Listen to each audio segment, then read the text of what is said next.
सभी को आदाब। समाचार वर्ल्ड न्यूज़ चैनल में आपका स्वागत है। मैं हूं आपके साथ नौशाद मुल्तानी।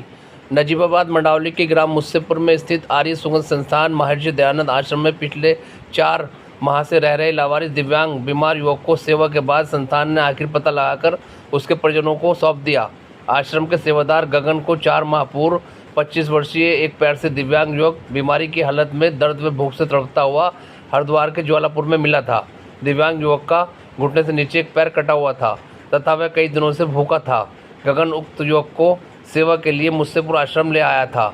आश्रम की संचालिका कमलेश आर्य के निर्देशन में 4 महीने तक गगन व आश्रम के अन्य सदस्य ने दिव्यांग अशोक की सेवा करने के साथ उसके बुरी तरह जख्मी घुटने से नीचे कटे हुए एक पैर का इलाज कराया, जिससे कुछ महीने बाद ही अशोक का पैर ठीक हो गया तथा बाद में जब उससे उसके परिजनों के बारे में पूछा गया तो उसने अपना आप को मध्य प्रदेश का रहने वाला बताते हुए अपने छोटे भाई का मोबाइल नंबर बताया, जिसके बाद आश्रम ने युवक के परिजनों को उसके आश्रम में सकुशल होने की सूचना दी।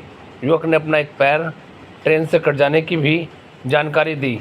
मंगलवार को मध्य प्रदेश से आश्रम पहुंचे मध्य प्रदेश के गांव नहगावा, जिला पन्ना, तहसील रहरा, थाना सिपहिया निवासी युवक के पिता संतोष ने बताया कि उसका इकलौता पुत्र करीब 1.5 साल पहले मंदबुद्धि होने के कारण घर से कहीं चला गया था। पूर्व में 2 बार उसे ढूंढ कर ला चुके थे, मगर इसके बाद उसका कुछ पता नहीं चल पा रहा था।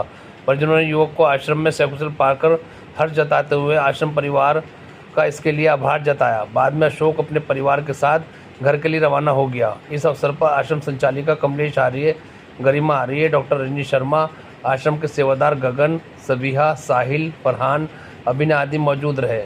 आइए इस बारे में आपको दिखाते हैं एक विस्तृत रिपोर्ट। जी बताइए, आपका क्या नाम है और क्या मामला है? मेरा नाम गगन है और ये जो अशोक है, मैं 3-4 महीने पहले हरिद्वार से आ रहा था।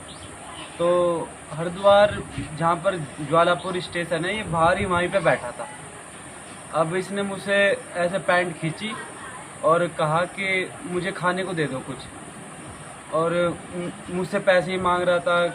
फिर मैंने इसे खाने को दिया कुछ, और मैंने कहा ये तेरा पैर तो पकड़ा है, इसका क्या करेगा?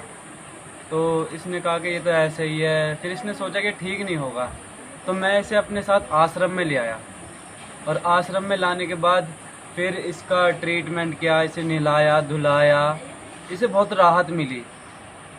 और फिर इसने सोचा कि अब मैं शायद ठीक भी हो सकता हूँ। वहाँ पे 2-3 दिन के बाद रिलीफ हुआ इसे।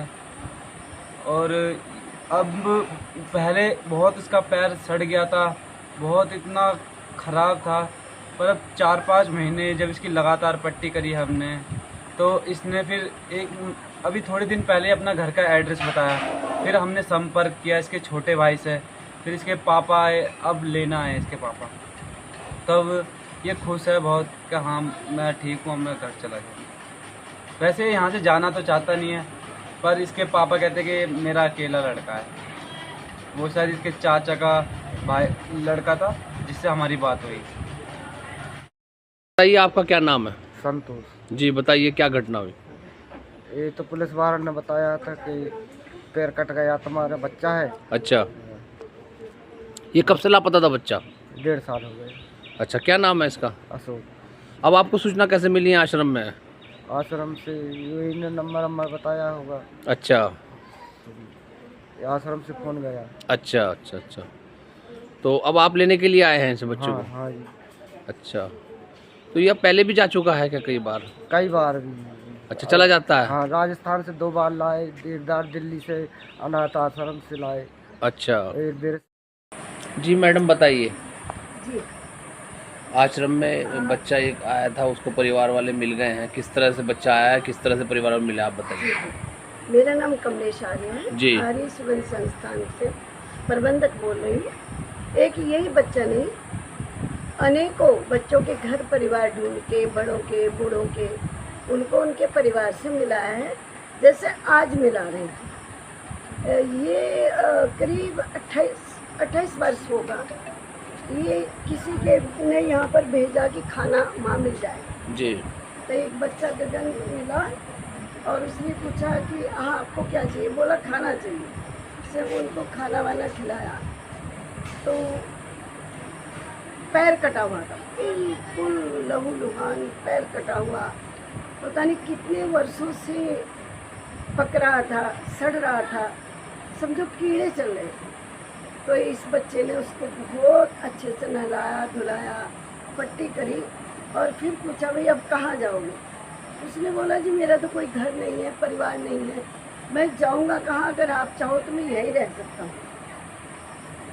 फिर उस दिन से कई महीनों तक हमने इसको अनाथ समझा कि बेघर है, बेसहारा है, हम सेवा करते रहे। इसी बीच उसने बताया कि मेरा परिवार भी राजस्थान में रहता है और उन लोगों से हमने जैसे तैसे करके संपर्क किया और फिर उनको बुलाते बुलाते भी कई महीने लग गए।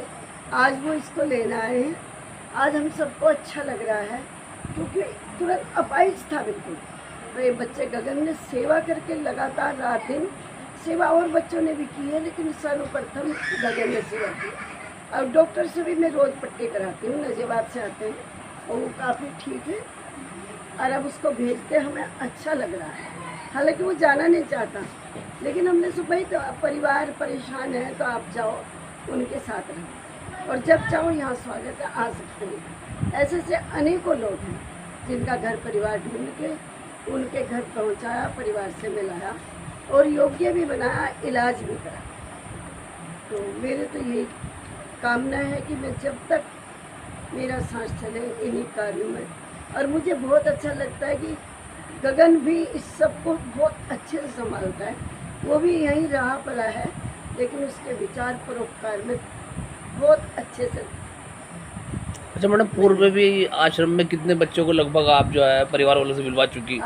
परिवारों से करीब 24 बच्चों को मिला चुकी, बड़ों को मिला चुकी। लेकिन ये समझो कि करीब 10,000 दिव्यांगों को ये संस्था लाभ पहुंचा सकी।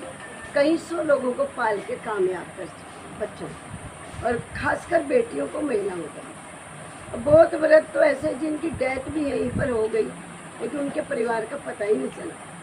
तो ये संस्थान 32 वर्षों से इसी कार्य में लगा हुआ है और मैं चाहती हूँ आप जैसे भाई भी, सभी जो भी इसको सुन रहे हैं, मेरी इन बातों को, इससे जुड़े, अपने बच्चों का जन्मदिन मनाए, इन बेसहारा का सहारा बने। प्रशासन भी बहुत अच्छा है, समाज भी बहुत अच्छी है, लेकिन मेरा निवेदन है आगे से आगे बढ़े। और ये जीती जागती मूर्ति है, सचमुच मूर्तियों के भगवान तो कुछ खाते ही नहीं, ये सचमुच खाते पीते भी हैं, आशीर्वाद भी देते हैं और जो बहुत छोटे हैं तो दुआएं भी देते हैं। तो इनकी सब दुआएं लें और मेरे हाथ में हाथ मिलाकर, कदम में कदम मिलाकर मेरे साथ चलें, बढ़ें और आगे बढ़ें और संस्थान की भी तरक्की करें। अच्छा मैडम, आपने कुछ लड़कियों की शादी भी कराई है, अब तक लगभग कितनी लड़कियों की शादी भी कराई? 27 बेटियों की शादी करा दी, जो मेरी ही सब पाली हुई थी। तो यहाँ पर आती जाती है मैके की तरह और उनके बच्चे भी हम मामा नाना करके बोलते हैं, बड़ा अच्छा लगता है। उनके बच्चों को भी ये नहीं लगता कि हमारा कोई था ही नहीं, ना बेटियों को ऐसा लगता। तो मुझे तो अपना ये जीवन बड़ा धन्य मानती हूँ कि परमात्मा ने मुझे ऐसी जगह जन्म दिया जो मेरे समाज सेवा का रंग मेरे अंदर भर दिया। और मैं 8 वर्ष की उम्र से ये सब कर रही हूँ, ज़्यादा थोड़ा 8 वर्ष की उम्र थी तब से मैं परोपकार में लगी। क्या संदेश देना चाहेंगे, क्या अपील करना चाहेंगे आप जनता मैं से? ये संदेश दूंगी कि मंदिर मस्जिद जाए ना जाए, लेकिन मानव के प्रति सब प्यार दे, सम्मान दे, खासकर मजबूर, लाचार, बेघर लोगों को, बेघर बच्चों को, अनाथ बच्चों को, बुजुर्गों को, महिलाओं को। कोई महिलाएं परेशान एरिया में होती हैं तो मैं तुरंत पहुंचती हूँ। मैं उनके पति से भी बात करती हूँ कि भाई इनको अनाथ मत समझ लेना, बेकार मजबूर मत समझ लेना। तो कितने पिता और भाई बोलते नहीं शर्म के मारे कि होने तो बहन को दुखी, हमारी तो बेइज्जती हो जाएगी बहन यहाँ आ गई। तो मैं कहती हूँ आपको ये ठीक से रखनी पड़ेगी, नहीं तो मेरे यहाँ पहुँचा दो और आप जाओगे जेल में। मैं उनको कानून का भी बताती हूँ। जो भी पत्नियों को परेशान करते हैं मैं उनके साथ कभी कभी झगड़ भी पड़ती हूँ। इसलिए अभी मैं समाज कल्याण में एडवाइज़र का पद भी अभी मिल रहा है, केवल इसी दहेज प्रथा में, इसमें कोई भी महिला पीड़ित न हो। तो मैं अपने जीवन को इन्हीं कर्मों में धन्य मानती हूँ। मेरा परिवार मुझे बहुत अच्छे से मौका देता है, पैसा देता है, समय देता है कि मैं जहाँ भी जाऊँ समाज की सेवा करूँ, मिलूँ लोगों से और उनका दुख सुन के उनका साथ दूँ, उनका सुख में भी साथ दूँ, दुख में भी साथ दूँ और वो मेरे को अपना दायां हाथ समझे। मैं कहती हूँ परेशान होने की ज़रूरत नहीं है, आपकी ये बहन, आपकी ये माँ आपके साथ है, ऐसा मुझे अच्छा लगता है। बहुत चलिए अच्छा मैडम, आपके विचार सुन के बहुत अच्छा लगा। धन्यवाद आपका। आपका भी बहुत